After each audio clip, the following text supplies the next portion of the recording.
What's up, guys? Carolina Jackpot coming at you.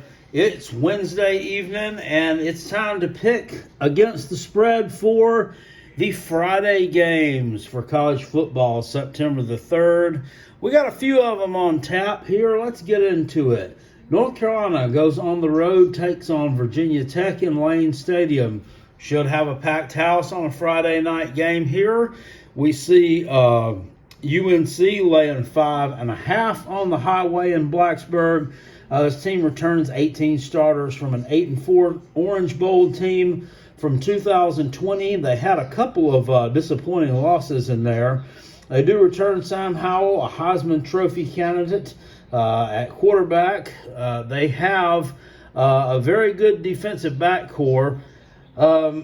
We'll be missing Bo Corrales, wide receiver, is going to be out with injury. They add Ty Chandler at running back, the transfer from Tennessee.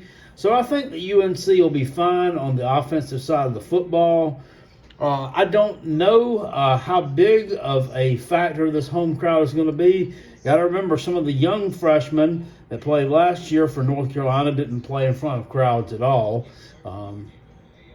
But I just like North Carolina in this ball game. I think this is a team that's going to come out swinging with something to prove.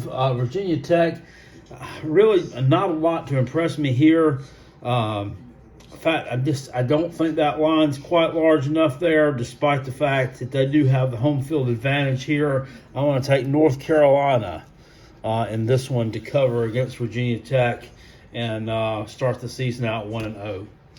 Old Dominion, ODU, goes on the road to Wake Forest to play their first action since 2019. Of course, Old Dominion opted out of the 2020 season. Predictably, they're predicted to finish last in Conference USA. They were only 1-11 in 2019 with a lot of blowout losses in there.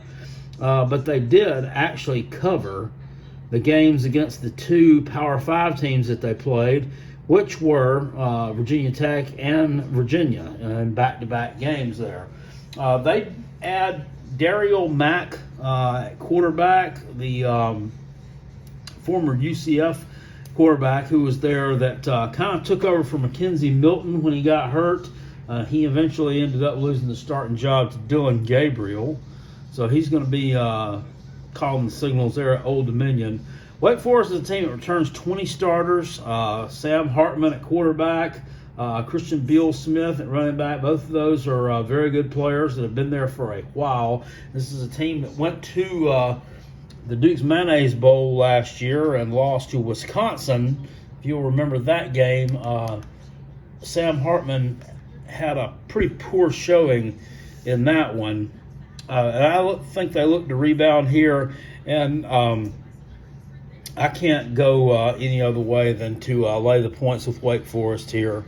I just think they jump all over Old Dominion in a hurry, and they got some work to do there in Norfolk to get that team back up to speed.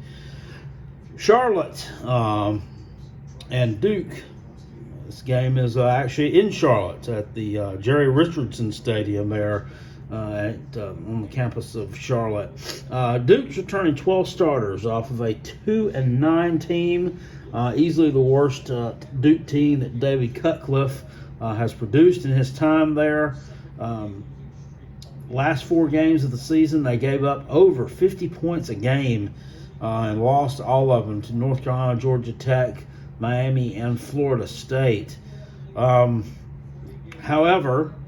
before that, they beat Charlotte 53-19.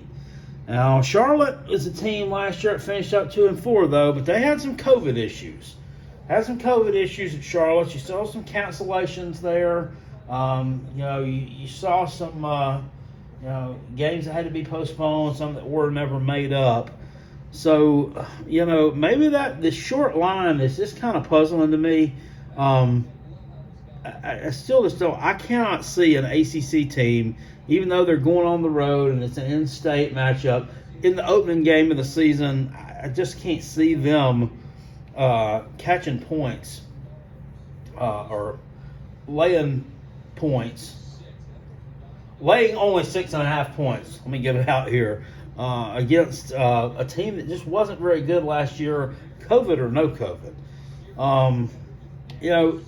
UNC Charlotte showed some promise in 2019 under Will Healy. They went to their first bowl game ever. Got slaughtered in said bowl game by Buffalo, but they did make it to a bowl game. Duke's returning Mateo Durant at running back. Kid ran for a little over 800 yards last year. The quarterback Gunnar Holmberg is a sophomore, decent kid who kind of backed up Chase Bryce a little bit last year. Got UNC Charlotte's returning Chris Reynolds at quarterback. And they have landed some kids out of the transfer portal as well. I'm just not sure that this is a great matchup for Charlotte out of the gate. And I'm going to take Duke here in this one to cover the number. I don't think they blow them out like they did last year, but I think Duke wins this game something in the 35-21 range or so. Maybe. Give me the Blue Devils to cover this one, and I'm going to make this one my lock, stock, and 2 smoking barrels pick of the session. That's the one that I would play. Duke to cover at 6.5 on the road at Charlotte. Finally, we have Michigan State going on the road against Northwestern. Northwestern laying 3 at home. This is going to be an ugly game. I got to tell you, it's going to be an ugly game. Northwestern is a team that has got some injuries on the offensive line.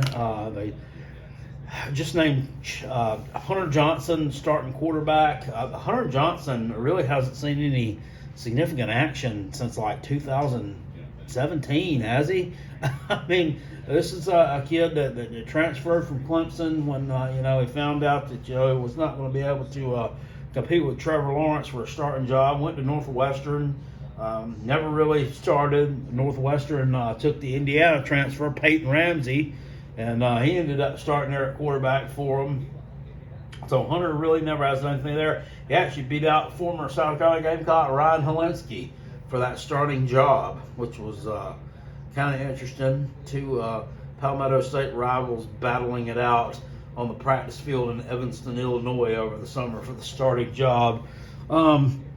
Northwestern, when you look at them, just on a trend, because we know, because Pat Fitzgerald's been there for a while, and you can look at trends when you've got a coach that's been there at a particular school for a while. It doesn't really work out too good for you if it's like a second-year head coach.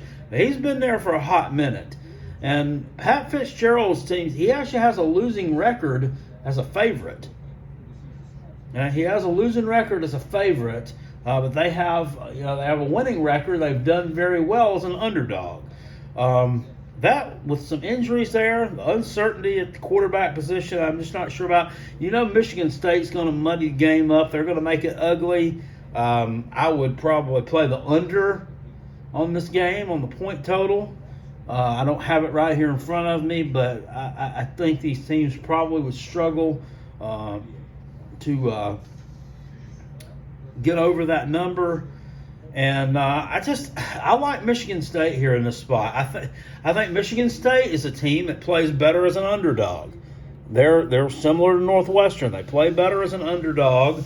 Mel Tucker, he's got something going on there. Something that works is going on there. I think that this is a team that's going to be much improved over last year, and it wouldn't shock me to see Michigan State be a bowl team in 2021. I think they go on the road here and get this win against Northwestern. I think it's an ugly game. I think it's a close game. I think it may even be a fourth quarter game. But give me Sparty to cover against Northwestern in the nightcap here on Friday evening. There's also a plethora of other games as well, but they're not any of them really worth betting. You got a lot of FBS, FCS matchups and that type of stuff. So those are it. Tomorrow we are going to have the Saturday picks against the spread, and that will be kind of the long type video. Be rocking it the long way because we've got a lot of exciting matchups on Saturday's docket to go over. The Alabama, Miami, Florida matchup. You got the got your Clemson, Georgia matchup. West Virginia, Maryland. All these should be really good games, and I'm looking forward to picking these against the spread as well. So join me tomorrow, guys.